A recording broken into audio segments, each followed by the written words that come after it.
Hello and welcome to Mind Shifters Radio. I'm Tim Hayes.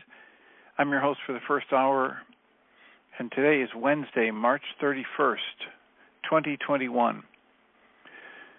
As always, we're grateful to everyone who's joining us here today, whether you're listening live or through the archives, as we spend another couple of hours teaching and supporting people in using some of the most powerful, effective, efficient, and accessible tools I've ever learned in my over 46 years of doing therapy. These tools are gratefully available absolutely free at whyagain.org. If you go to that website and click on the red and white bullseye or the link in the upper left-hand corner of most pages that says Start Here, it will take you to a page where you can download and read Chapter 24 of Dr. Michael Rice's book. His book is titled, Why Is This Happening to Me Again?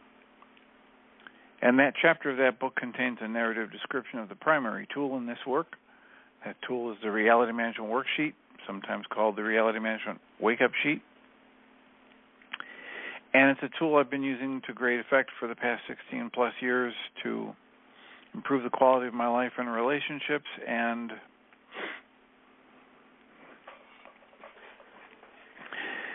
turn any negative emotional state into an infallible part of my internal guidance system. So you can download that chapter of that book and read about it. You can also download the actual worksheet process absolutely free. It's just a PDF file. You click on it, download it, print it off, and use it as often as you'd like. And you can also download a whole host of audio files of shows just like this one, where people have been stepped through that worksheet process or called to clarify parts of it or give testimonials about the powerfully positive effect that applying that tool in their life has had. You can also go to your app store and type in the three words Heartland Aramaic Forgiveness and get access to a completely free and private app that contains the Reality Management Worksheet, an abbreviated version of that worksheet process, and a copy of the Dragon Klingon game, which is a wonderful way to introduce these tools to even younger audiences. And we hope people do that soon and often because it might raise questions or comments for them, and then they can call us. We have the current show is going 5 days a week, 2 hours a day. It is we have a call-in number of 563-999-3581. If you call that number and press 1, we can have a conversation. We've also made the commitment to work through or step through the Course in Miracles workbook lessons, and today is the 90th day of the year. And so today, Lesson 90 is a review of two lessons, Lesson 79 and Lesson 80. Lesson 79 reads, Let me recognize the problem so it can be solved. Let me realize today that the problem is always some form of grievance that I would cherish. Let me also understand that the solution is always a miracle with which I let the grievance be replaced. Today I would remember the simplicity of salvation by reinforcing the lesson that there is one problem and one solution. The problem is a grievance, the solution is a miracle. And I invite the solution to come to me through my forgiveness or dismantling of the grievance and my welcoming of the miracle that takes its place. Specific applications of this idea might be, this current situation presents a problem to me which I would have resolved, which I would like to resolve, which I want to be resolved. The miracle behind this grievance will resolve it for me.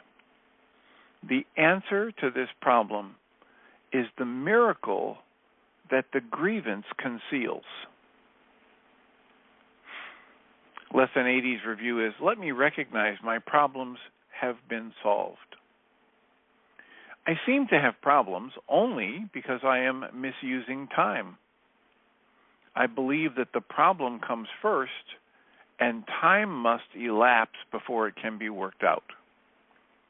I do not see the problem and the answer as simultaneous in their occurrence. That is because I do not yet realize that God has placed the answer together with the problem so that they cannot be separated by time. The Holy Spirit will teach me this if I will let Him. And I will understand it is impossible that I could have a problem which has not already been solved. So these forms of this idea might be useful. I need not wait for this current situation to be resolved. The answer to this current problem is already given me if I will accept it. Time cannot separate this problem from its solution.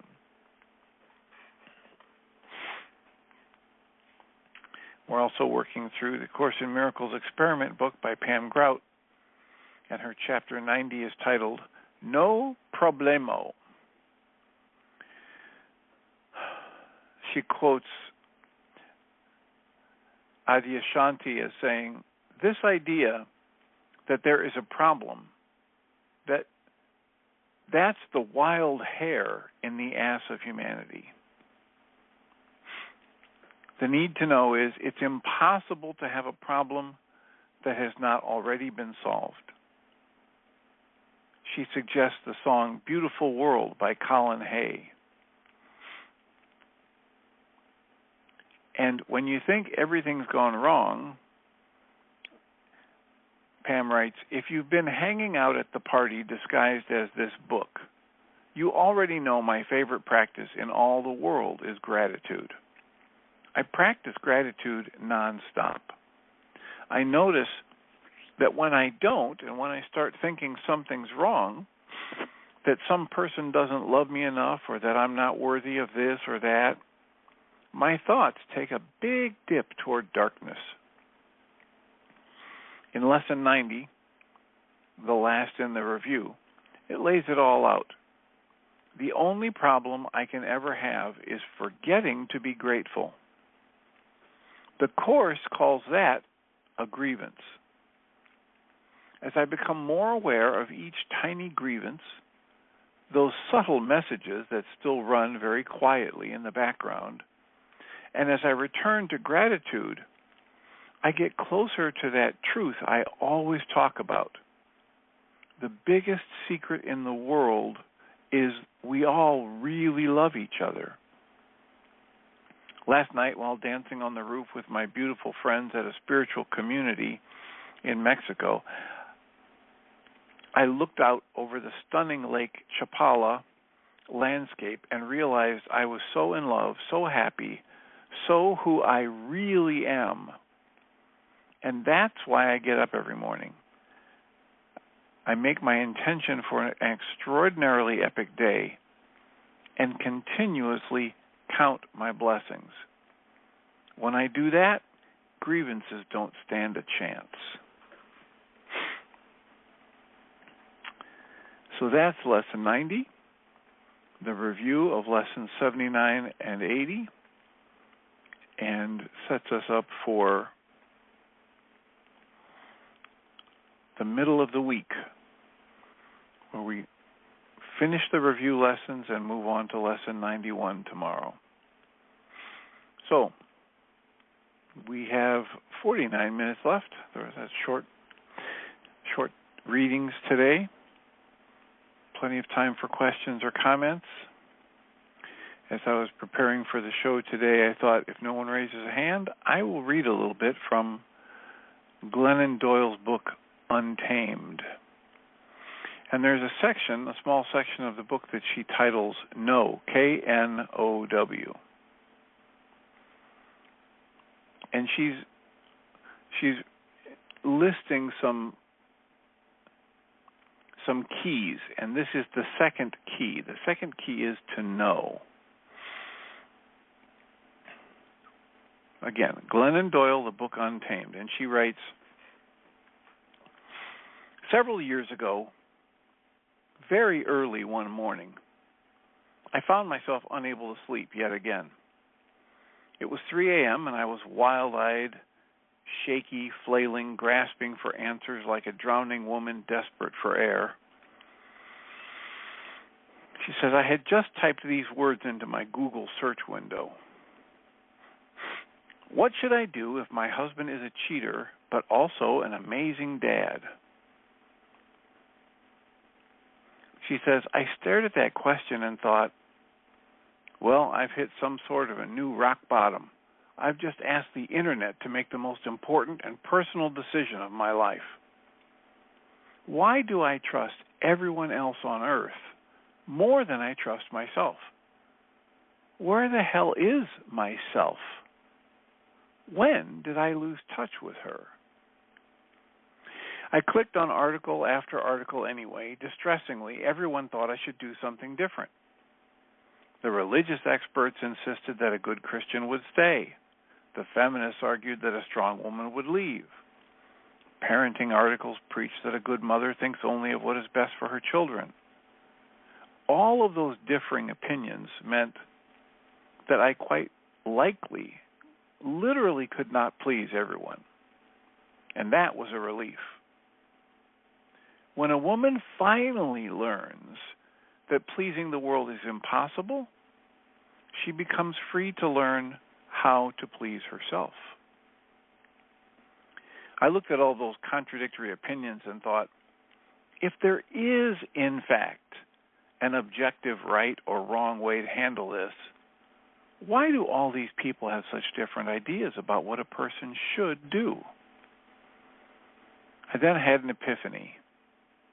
It must be that should and shouldn't, right and wrong, good and bad, well, they're not wild.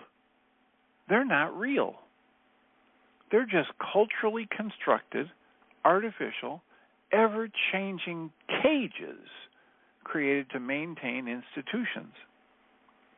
It struck me that in every family, culture, or religion, ideas of right and wrong are the hot cattle prods, the barking sheepdogs that keep the masses in the herd.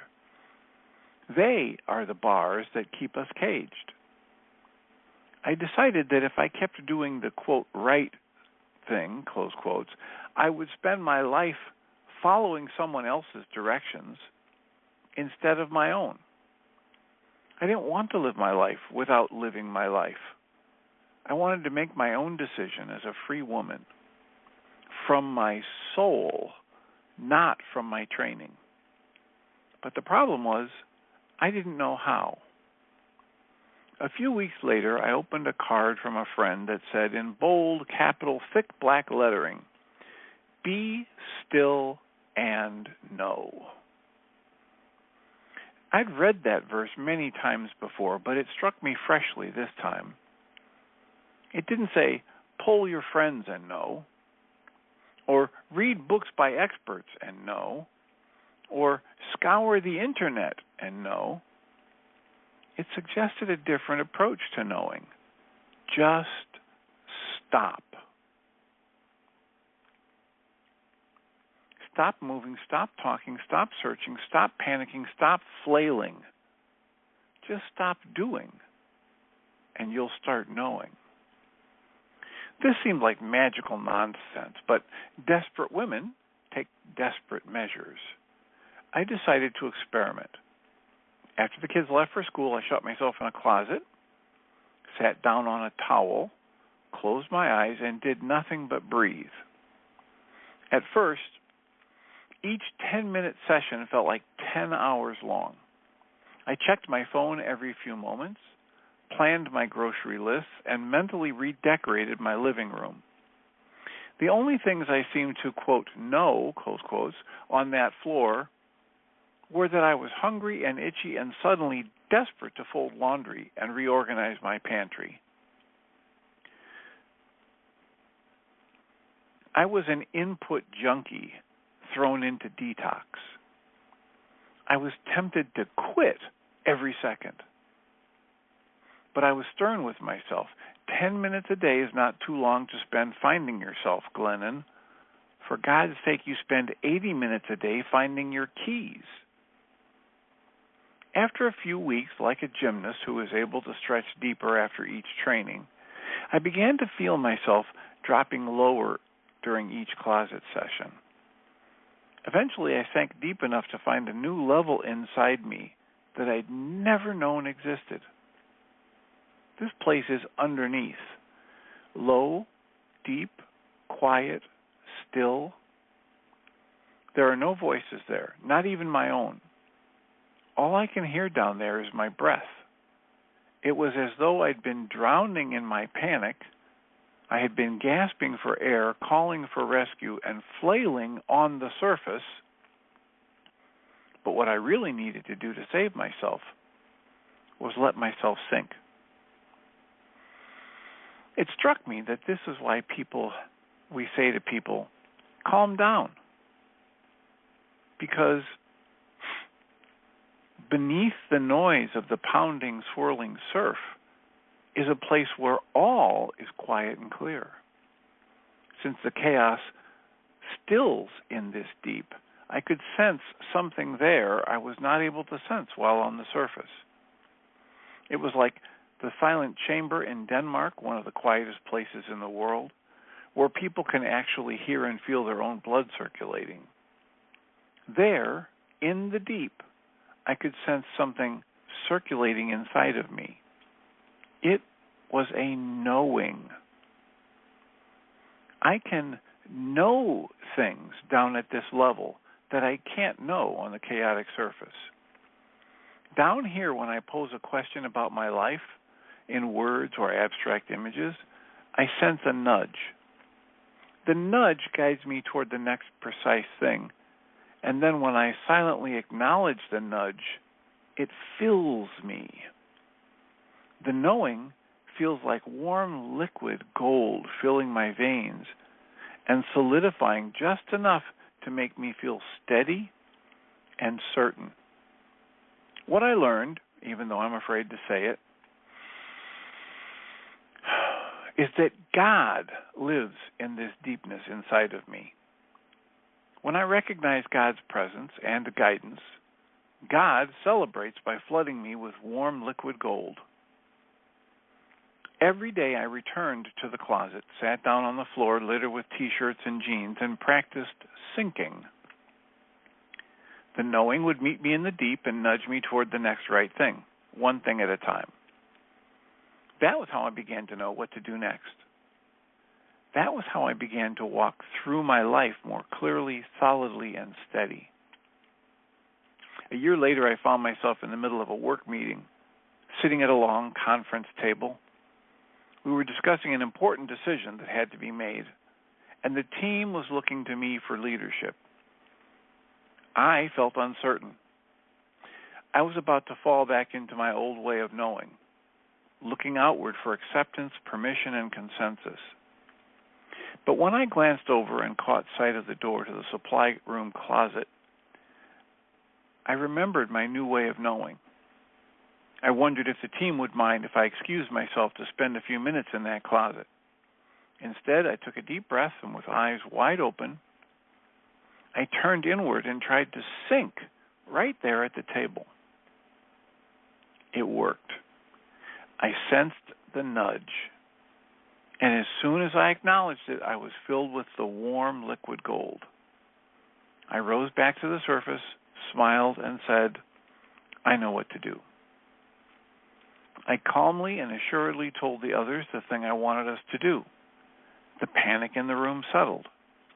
Everyone breathed and seemed instantly relaxed and steady. We moved on. God came out of the closet, and now I can take God anywhere. I now take orders only from my knowing, whether I'm presented with a work, personal, or family decision, whether it's monumental or tiny.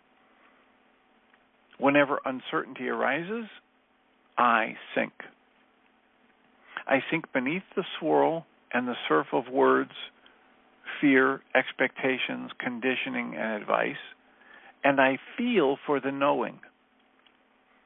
I think 100 times a day. I have to, because the knowing never reveals a 5-year plan. It feels to me like a loving, playful guide. Like the reason it will only reveal the next right thing to do is that it wants me to come back again and again, because it wants to do life together. After many years, I'm developing a relationship with this knowing, and we are learning to trust each other. When I talk like this, my wife raises her eyebrow and asks, "Aren't you just talking to yourself down there?" Well, maybe. If what I've found in the deep is just myself, if what I've learned is not how to commune with God, but how to commune with myself, if who I have learned to trust is not God, but myself, and if for the rest of my life, no matter how lost I get, I know exactly where to go and how to find myself again, well then, that's perfect. That is certainly enough of a miracle for me. Why do we worry about what to call the knowing, instead of sharing with each other how to call the knowing? I know many people who have found this level inside of them, and they live solely by it. Some call the knowing God, or wisdom, or intuition, or source, or deepest self. I have a friend with some serious God issues, and she calls it Sebastian. A God by any other name is an equal miracle and a relief. It doesn't matter what we call our knowing. What matters, if we want to live our singular shooting star of a life, what matters is that we call it. I've learned that if I want to rise, I have to think first. I have to search for and depend upon the voice of inner wisdom instead of the voices of outer approval. This saves me from living someone else's life. It also saves me a hell of a lot of time and energy. I just do the next thing the knowing guides me toward, one thing at a time. I don't ask permission first, which is just a grown-up way to live. The best part is this. The knowing is beyond and beneath language, so I have no language to use to translate it to anyone. Since it doesn't use words to explain itself to me, I quit using words to explain myself to the world. This is the most revolutionary thing a woman can do. The next precise thing, one thing at a time, without asking permission or offering explanation. This way of life is thrilling. I understand now that no one else in the world knows what I should do. The experts don't know. The ministers, the therapists, the magazines, the authors, my parents, my friends, they don't know. Not even the folks who love me the most. Because no one has ever lived or will ever live this life I'm attempting to live, with my gifts and challenges and past and people. Every life is an unprecedented experiment. This life is mine alone.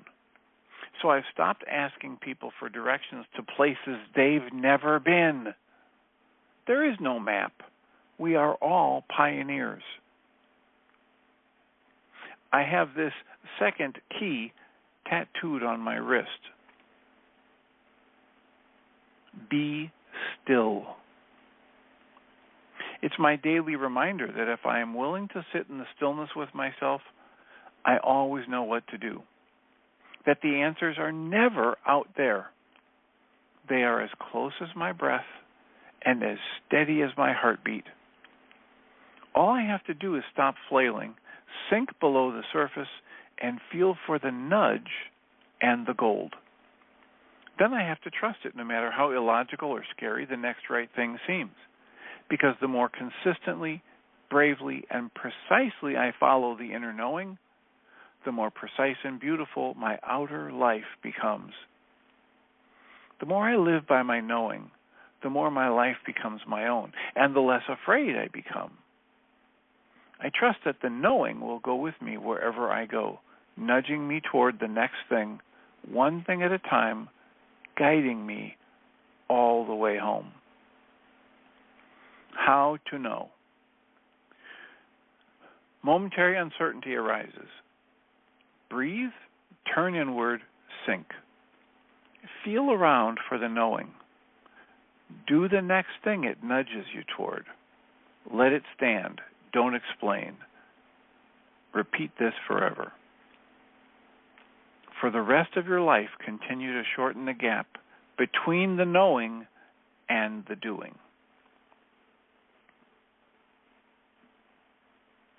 Glennon Doyle's book, Untamed. The section titled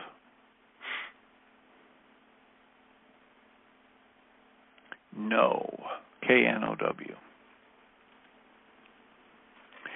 It is my assertion, my experience, that the core tool in Michael Rice's work is focused on this process. In every worksheet, the chattering mind is telling me, these are your thoughts, this is the person outside of you, this is what did or didn't happen, this is the emotion that's happening, this is what you need to fix it, this is what you have to get them to do. Chitter and chatter, clanging away, chaotically on the surface of my mind.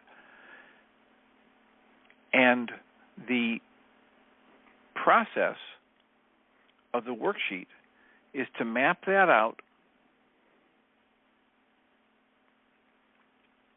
including what I think needs to happen, and then cancel it all and sink.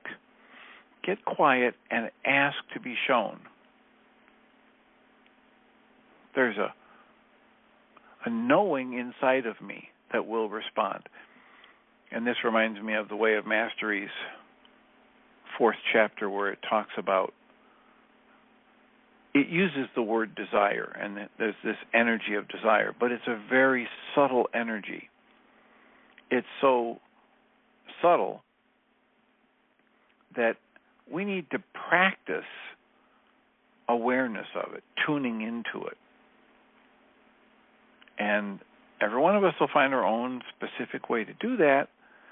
I just happen to think that Glennon Doyle's segment on that was very well written and very, for me, very similar to the experience I have when I have a knowing. So our call-in number is 563-999-3581 or something like that. I'm too far away to see it from the computer screen. If you call that number and press 1, we can have a conversation. We had our Tuesday group last night, and we listened to the beginning of Lesson 6 from The Way of Mastery, The Way of the Heart, with J.M. reading the original, or doing the original channeling. We were tapping into the original audio. And I think I only let us listen to about a half an hour of it because it's just so packed with thoughts. And yet, it's very much this same process. Understanding that we race around outside of ourselves looking for answers or looking for someone to say or do something so that we can feel good or feel loved. And the more we race around looking outside of ourselves for that, the less likely we are to have any good results, any satisfying results. And the reason for that is because we are, and we carry inside of us, that very energy of creation, of love, of connection that our culture has taught us to look to the outside to find. And it will never be found outside of us. That's the hard truth of it. My loving sense, my sense of being loved, my happiness will never be found outside of me.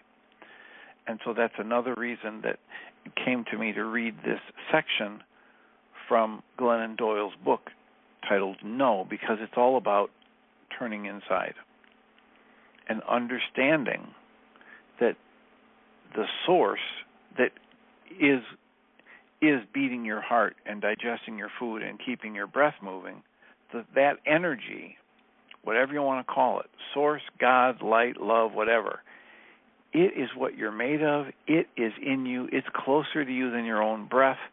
And looking for it or the effects of it outside of you is worse than useless. It's detrimental.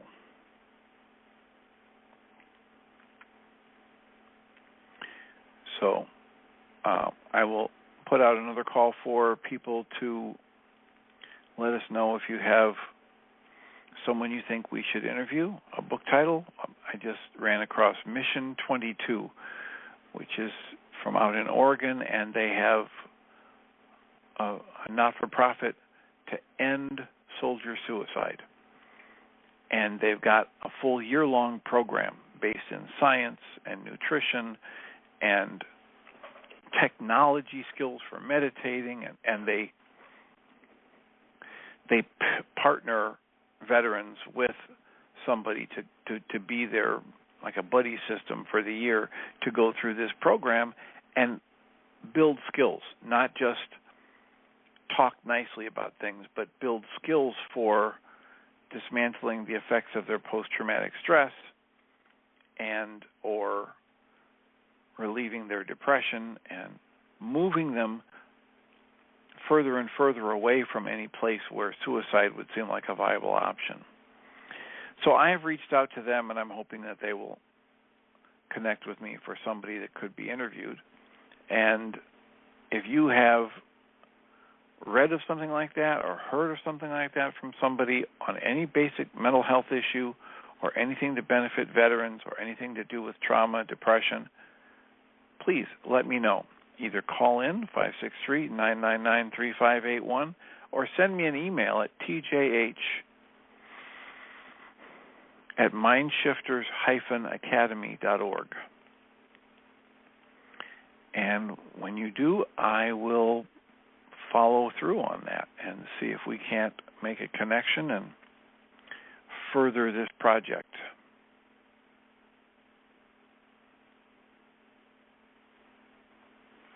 So, comments and questions, answers, soliloquies. The second hour of our show today will not have the option for comments or questions. So, if you've got a comment or a question, please bring it up now.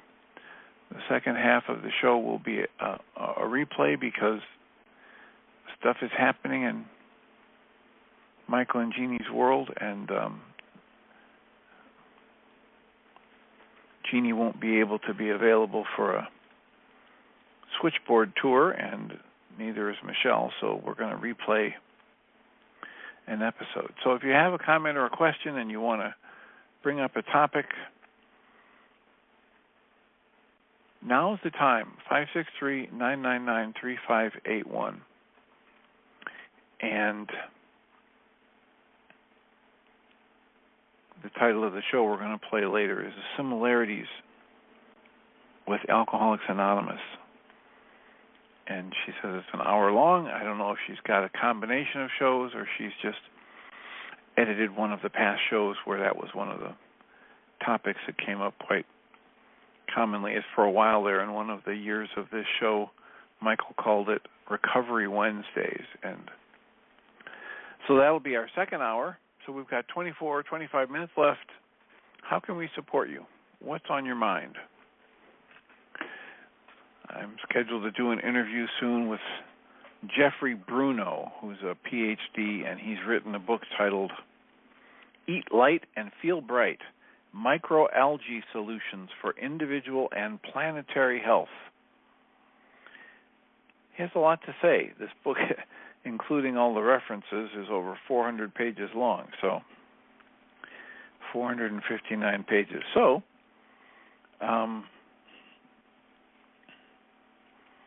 hopefully we'll have some good stuff to share from that before too long. That interview's coming up in a couple weeks. So you can see, we're all over the map with potential topics for interviews. If anybody knows Glennon Doyle or how I can get a connection to her, I'd be happy to interview her. We've interviewed people who are integrative psychiatrists. We've interviewed people who are authors of books for young people. We've interviewed people who are into herbalism and people who are into yoga and people who have written books about mental health for law enforcement or emotional health for law enforcement. And so there's a very broad range of topics that would be useful. So if you have a thought about something that you've read, whether it was recent or distant past, or somebody that you think is really on target with the advice they're giving for self-help, emotional health, mental health, etc., I would greatly appreciate that suggestion. And again, you can email me at mindshifters-academy.org. And if you're interested and you don't want to get involved in this, you can look into mission22.com. And that is if you know somebody who's a veteran who's struggling. This is not a crisis hotline. This is a long-term program for veterans, for their families, and it's purported to be science-based solutions for helping people resolve their depression and their trauma and their anxiety and build the skills to live a healthier, happier life, even after returning from traumatic experience as a veteran.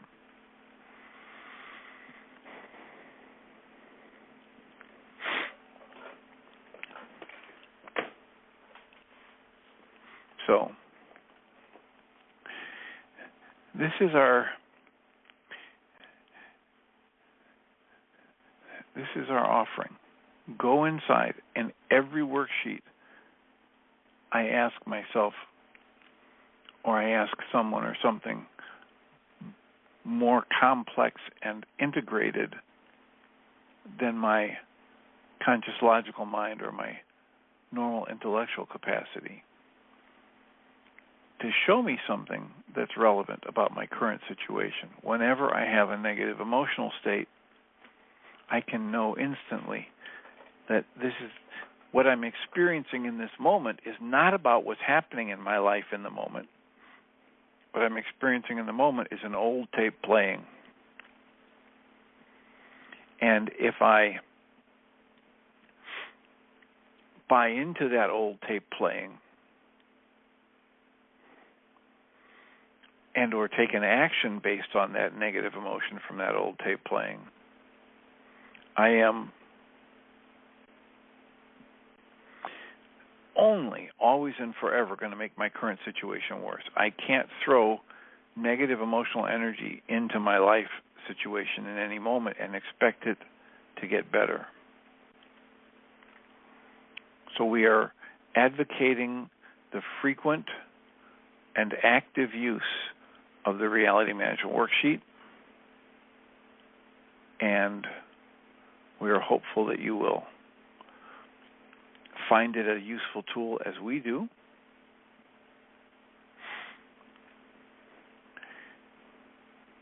Today's Wednesday, so tomorrow we have another support group happening. We would be thrilled if you decide to join us, or if you know someone that would benefit and you pass the information along to them.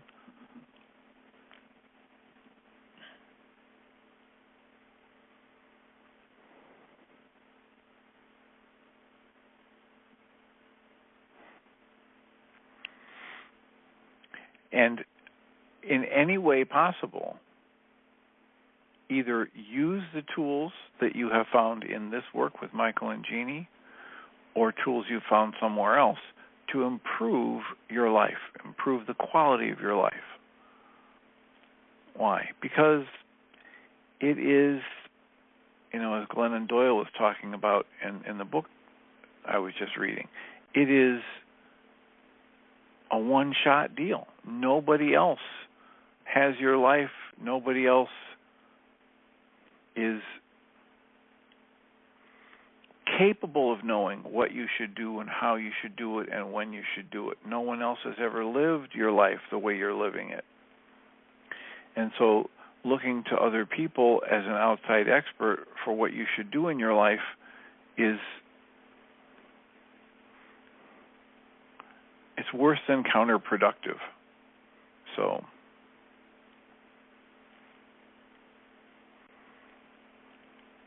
I had some things flooding my brain this morning about how important it is for us to learn to develop this kind of a knowing that Glennon Doyle is talking about, so that we do not rely on people and things outside of us, outside experts, religious figures, etc.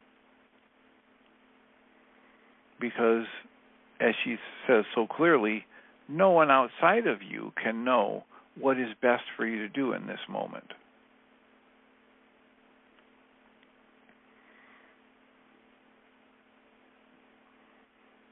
It is somewhat, I'll say, bizarre that we live in a culture where that is not common knowledge, that we're living in a culture where the primary thing we're taught from the beginning of our lives is look to people outside of us as the source for our pain, and look to people outside of us for the solution to our pain or discomfort. And the core of this work, the reason we've donated all of this time and dedicated so much time to these tools, is because the truth is opposite. The truth is the source of my pain is internal, and the solution to my pain is internal.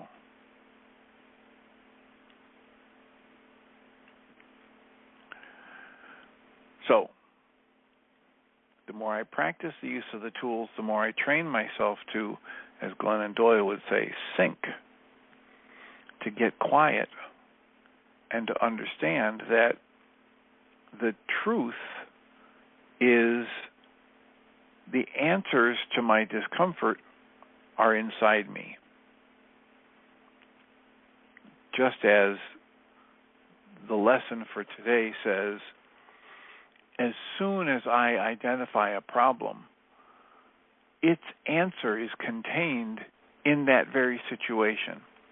And the truth of it is that it's only the way I have identified or interpreted the situation that's formulated it into a grievance that creates the problem. And that grievance in that very moment is the thing that blocks me from seeing the miracle behind the grievance. And I really get it, especially when people talk about how could that be, what about this terrible tragedy that's happening in the world, and what about, the physical illness. We had somebody in our group last night who's got a family member that is having serious physical problems. And one of our group members said, yeah, but as we're talking about this, it's all in different levels of scale. Yeah, and the level of scale we're talking about when we're reading A Course in Miracles or the Way of Mastery, or the level of scale we're talking about when you're reading a Pam Grout book, is the highest level of scale you can get contact with your inner knowing. It's not the level of scale that your eyes would show you of the outside world, the physical realm.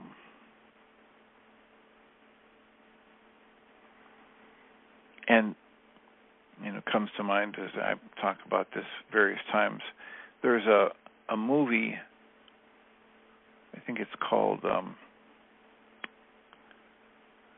forget the name of the movie, but Nicolas Cage is in it, and he plays an angel who falls in love with a surgeon, and the surgeon is, top-notch and doing the best she can, but her patient dies anyway. And she just keeps saying, that wasn't supposed to happen. I did everything right. That wasn't supposed to happen. And Nicolas Cage, as the angel, breaks all the rules and comes to her in physical form and says, there's more going on here than you know about. And that would be a way to talk about things in scale.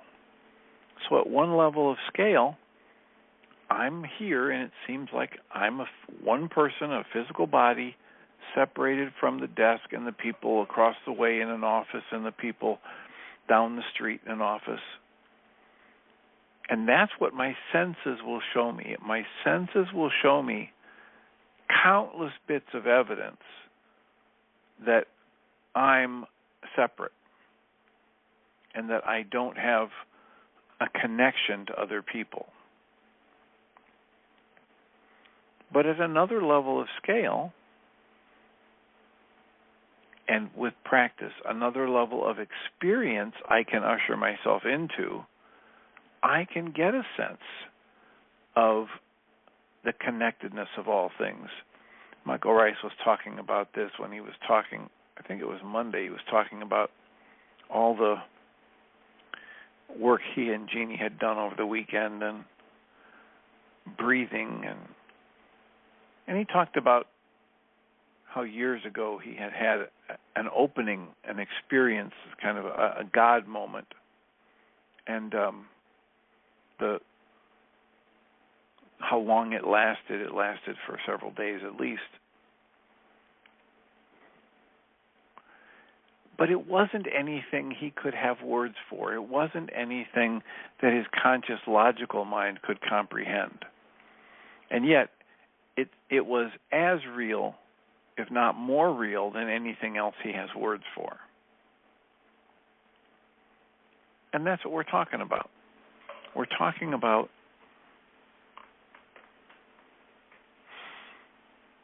using the tools so that we can experience ourselves differently than just our senses would usher us into.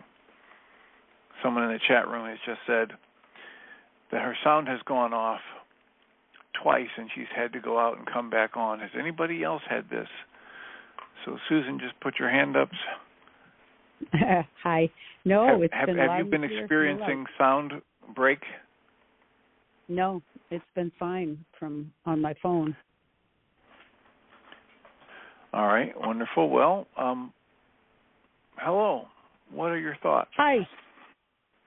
Oh, I loved that reading, Glennon Doyle. I loved the Pam Grout, too. The juxtaposition and opposition of gratitude versus grievance. I told my daughter about that this morning on a call, and she said, oh, yeah, that for her wasn't a revelation. For me, it was a revelation that if I'm having any kind of upset, I'm not in gratitude. And that is just such a handy thing to think about and use. But I do have a specific question, and you got close to it when you were just talking now. I have a former client who started out as a friend, and I stopped working with her and her partner, her sometimes partner, sometimes not partner, because they just couldn't or wouldn't use the tools and found them just not right for them. And my way of thinking and my use of the Course in Miracles, all of the stuff I had wasn't useful to them. And so a long period had passed, and she texted me the other day, and she said, I haven't talked to you in ages. And I thought, well, maybe we've gone back to being friends. I'll give her a call, and I did. And she said, oh, I'm so glad to hear from you. And she said, my partner and I have the same issues going. We found another therapist, and sometimes we attend as couples and sometimes by myself. And the issues had not gotten better. And she also talked about some health problems, which I had known about, which were much worse. Lung problems, asthma. They both had COVID, and she has after experiences COVID. And I was listening to this and just what Michael calls holding the space, tempted to want to say, well, are you ready for the tools? I didn't say much. I just listened. But I'm telling you, I have to do work on this for myself because the pressure inside me built up to offer something, to help, to fix. And the way she was talking, it was almost as if she was hoping I would launch into my therapist persona. But I didn't. I just listened and I said, oh, my God, that sounds very hard. And I imagine you're going to, you'll find your way. I tried to build her up. You're so bright. It'll come to you. I didn't even want to say you'll figure it out, which is her favorite phrase. Well, we'll figure it out. And I just stayed on the phone and listened. For me, it was a very unsatisfying conversation. And I felt as if I hadn't done anything but listen well, breathe, but withhold everything I know to be helpful. Any kind of tool or anything. I just listened. And that was it. And then she got off. But the friendship, I don't think it will last because there was nothing much to go on as far as I can see, and I haven't heard back from her, or, she seemed very down, very muted, low energy, and that's how it stayed. So I wondered if you could, with all that you've said and read today, the invitation is go inside myself, see what the upset is, do the worksheets on that, trust my own intuition for myself to know the truth for myself, but here I'm sitting with this event, and I know time is getting very short. So, what is your what's the emotion you're left sitting with? Well, it's a feeling of a tight chest, sadness for them that they seem to be more mired in the problems they brought to sessions with me. Okay. So the primary thing right there would be to do the worksheets on the sadness. Okay. Somehow assuming that what their choice of how to live their life is worse than yours. The thing that comes to mind as I heard you talking was the Guy Finley has a talk where he says,